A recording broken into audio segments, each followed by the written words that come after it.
आज का पाठ यौधेय सिक्के पर आधारित है।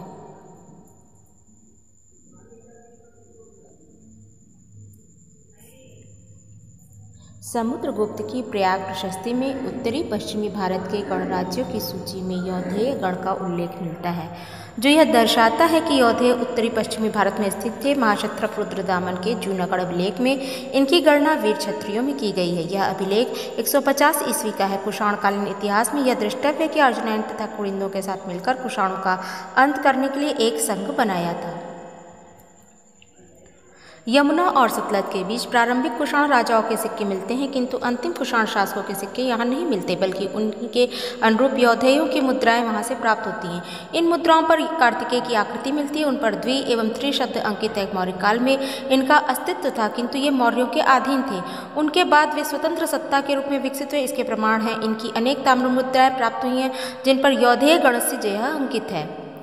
भरतपुर राज्य में यौधेयों का एक लेख भी प्राप्त हुआ है, जिसमें अधिपति को महाराज महासेनापति की उपाधि से संबोधित किया गया। अतः इनकी स्थिति आधुनिक सतलज नदी के तटवर्ती भरतपुर, जोहियावार आदि राज्यों को मिलाकर स्वीकार की गई। इनके सिक्कों का विस्तार सतलज तथा यमुना नदियों के पास बसे रोहतक, पंजाब आदि मुख्य रूप से हैं।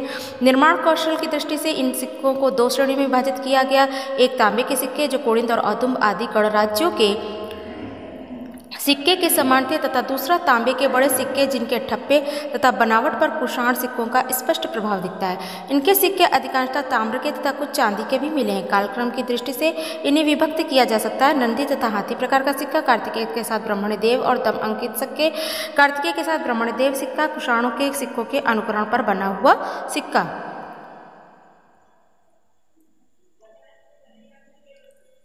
विशेष रूप से इन समग्र सिक्कों के पूर्व भाग पर पाए जाने वाले प्रतीक चिन्ह नंदी, स्तंभ, गज, कमल पर लक्ष्मी, शूलधारी कार्तिकेय, मोर तथा ब्राह्मी लिपि में यौधेयानाम बहुधान्य के ब्रह्मणस्य देवतस्य भगवंता भागवत यौधायन कुमारस अंकन सुलभ है।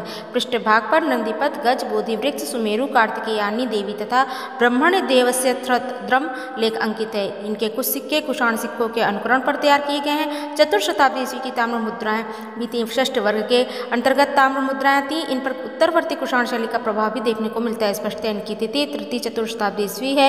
मुद्रांकित ब्राह्मी लिपि गुप्त लिपि से प्रभावित है। सिक्के के पूर्व भाग पर युद्ध देवता कार्तिकेय का अंकन है। इनके साथ मयूर भी अंकित है। पृष्ठभाग पर एक नारी देवता का अंकन है। वह बाईं ओर गतिशील मुद्रा में, उसका दाहिना हाथ उठा हुआ और बायां हाथ अपने कटी प्रदेश पर रखे हुए हैं। कुछ ये यौधेयकालीन सिक्के हैं जिनको आप देख सकते हैं। और इसी के साथ आज का पाठ हम यहीं समाप्त करते हैं।